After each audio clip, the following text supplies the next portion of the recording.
நீங்கள் சூழ்நிலைகளை கண்டு அல்ல, கர்த்தருடைய வார்த்தைகள் நிறைவேறாமல் இருப்பதை நிமித்தம் நீங்கள் தளர்ந்து போக வேண்டிய அவசியம் இல்லை, தடுமாற வேண்டிய அவசியம் இல்லை.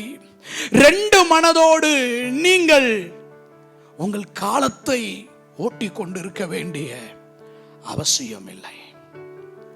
கர்த்தர் உங்களுக்கு கொடுத்த வார்த்தைகள் இன்னும் நிறைவேறாமல், சிறையிருப்புகள் இன்னும் மாறாமல், இன்னும் ஆசீர்வாதங்கள் கிடைக்காமல், உங்களுடைய பிரச்சனைகள் கஷ்டங்கள் மாறவில்லையே என்று உங்களை சுற்றிலும் இருக்கிறவர்கள் கேட்கிற கேள்விகளின் நிமித்தம் நீங்கள் மன மடிவாகி இருப்பீர்களானால், இன்றைக்கு கர்த்தர் உங்களுக்கு சொல்லுகிற வார்த்தை சங்கீதம் 115:9 இஸ்ரவேலே கர்த்தரை நம்பு, அவரே அவர்களுக்கு துணையும் அவர்களுக்கு கேடகமுமாயிருக்கிறார்.